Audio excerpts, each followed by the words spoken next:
Hello, guys and girls. Today I want to talk about Khora. I know it's been a while because I've been focusing more on doing Twitch, but I think I'm going to do some more videos because I can't really go in depth as much as I can in YouTube where I have no distractions.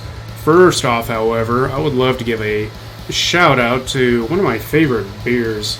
This is called Bomb from Prairie. Believe it or not, this is actually their prettiest label. They're god-awful, but they make some good shit. They're out of Oklahoma, and this thing, I think it's aptly named. It's kind of like an explosion of flavor. I can't wait till they do a bourbon barrel-aged version of that. That being said, I want to talk about Khora a bit, because initially, when she came out, I was like, she's alright, and then I was kind of down on her, thinking, yeah, it's like she's not doing anything any more than any other frame, so there really wasn't a reason to pick her, just, maybe change of pace. But I did some research, and I believe I found something that can be a little more useful, and I'll show that here. So, I'm not going to go too deep into her and what her abilities are because she's been out for a while, so it's really nothing new. Her Strangle Dome, it's alright. I think it's good CC, like around a target, like your area, but the problem is enemies can still shoot through it. And the good thing is, you can attack an enemy that's within there and still damage others that are caught within the Strangle Dome, which is fine. It's not a bad ability. Her Venari, it's the cat that pisses you off. It can be toggled between 3 different abilities, either attack, CC, or heal. And probably you're just going to want to leave it on heal because that's probably the best one, because it'll heal you, it'll heal your teammates. And actually, her attack isn't bad because, believe it or not, it actually procs things like Arcane Fury. I'll get to that more a little later. This build is actually focusing on her Whip Claw and Ensnare. So her Ensnare actually kind of works a lot like Nidus's number 2, to where you can cast it on... You have to cast it on an enemy. That's the difference, as where Nidus you cast it into any place and it'll suck enemies in. This you have to cast on an enemy and then it'll pull enemies in. Well, using Whip Claw on those that are ensnared will deal double damage. That's pretty nice. Now, the research I was talking about earlier comes into play with her Whip Claw because I don't think a lot of people realize how well this thing fucking scales. It's actually pretty ridiculous. So there's something unique about it in that it does take melee mods. Okay, that's pretty cool. That's good. With the exception of it doesn't use any attack speed, or it doesn't use any attack range from your melee weapon. But it does use Rivens, which is pretty unique, and that's actually kind of the basis for this. So it doesn't matter if you have a shit Riven, if you have it rolled to good stats minus attack speed and range, then you're golden. So let's just show it what the hell that thing can do. So another thing I did is, because she gets another bonus, I actually don't know exactly what it is when you have more than one pet active, besides Venari. So I brought Tater Salad because Tater Salad is the shit. And he's a Darzakavat, so he's going to give me a little more crit, which is what I want. So with that, of course, you want the Cat's Eye on there, which is going to give you crit chance, 60% of it, half the time. So 10 seconds every 20 seconds. So half the time, you are going to be getting 60% extra crit. I think everyone knows that, so I'm not going to talk more about that. what I did do is I put a melee weapon for her. I built specifically for her to basically exploit the whip claw, get the most out of it. So this is one of the few times, and she was actually the first to make me change my stance on this, because attack speed is negated. Spoiled Strike is actually a good mod. Why not? 100x% base damage. Of course, a Riven with a disposition of 4. This one's not the best, but you know, it'll do for now. You know, extra status, which is always good. Crit damage, freaking great. I'm using the Sacrificial Steel on her, or at least for this one, because the crit chance is actually a little higher than just True Steel, which is 60%. So it's a bit better. And then I mod for Corrosive for, let's say this, because I'm gonna, fight Grenier to show you. And basically anything else that doesn't affect range or attack speed, and that's what I'm going with on this. So let's get to it. So we're going to do level 150 heavy gunners, because why not? Why not 8 of them?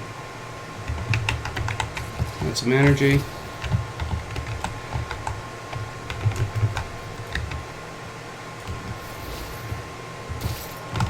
So number 2, and I have her built for quite a bit of range, so you can see it groups them all really quick. And then I'm going to just whip the living shit out of them, and they're all gone. They're fucking dead. And these are 150s. Yeah, she can deal actually a fuck ton of damage. And you know me, I'm totally cool with that. So let me get into what I'm doing with her more. So I use some Umbral mods since they came out. Basically give a little more, the whole purpose was to actually give a little more strength, because her Whip Claw is affected by strength and range. So those are the two I wanted to focus on. I have a Steel Charge because, hey, Steel Charge affects her number 1. Stretch and Auger Reach for more range. Efficiency, because you're going to be using it a lot, and the thing is I use the Blind Rage, which dropped it down, so it is taking a bit. So she is a bit energy hungry. I have Prime Flow on. Vitality, just because it's paired with the Intensify, boosts the stats of both, so why not? Gives her a little extra survivability. For the Arcanes, I use an Arcane Energize, which I wish I had the thing maxed, because that helps mitigate the energy that she's going through. And also, I'm using Arcane Fury because, shit, 40% on a critical hit, 40% chance for 120% melee damage, melee weapons for 12 seconds. Sounds pretty fucking good, really. So, let's do this with enemies you probably would be seeing. Let's just drop these to 50. Simulate. And because you have that range, you can cast the number 2 from far away. And if Tater Salad ever gets his ass down here, shit, I don't even need his freaking luck. Look at that, 1 hit. They're fucking dead. So Khora can actually deal a bit of a fuck ton of damage.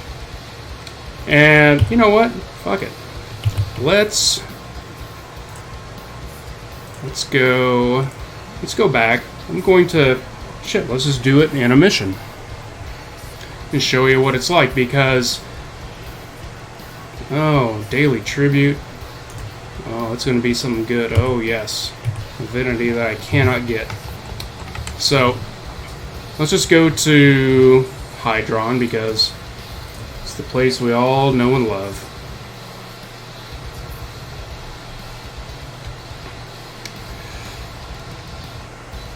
I'll say, as far as looks, Khora's alright.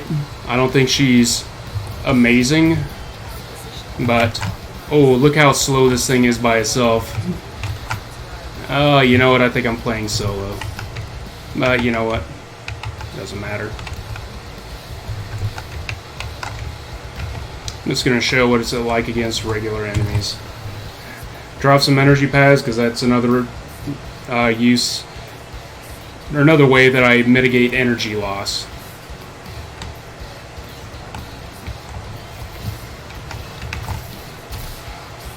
Look at that. Like 100,000.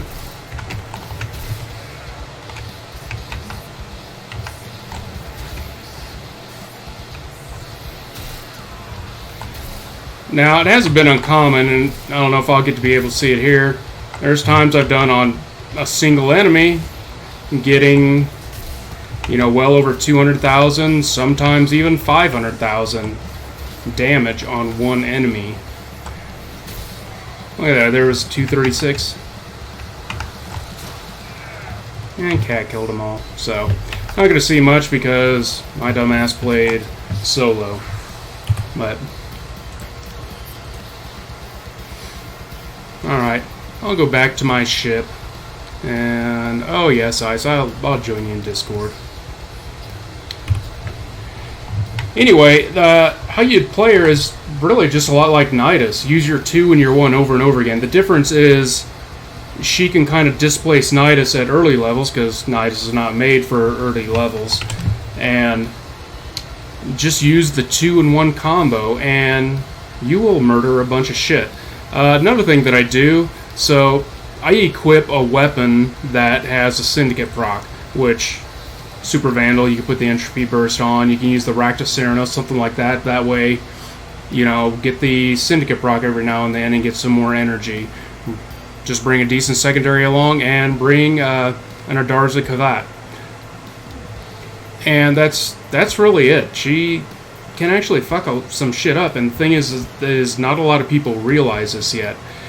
If you have the means to recoup the energy you're going to be using, then she could be good. I'm not going to say she's an amazing frame, but she's going to be a good change of pace for that, and not a lot of people associate her with dealing damage, but you can actually deal a fuck ton of damage with her. You see how much you can do with that, and that wasn't even some of the best stuff out there. So anyway, thank you all very much. Have yourselves a good weekend, and I will talk to you later.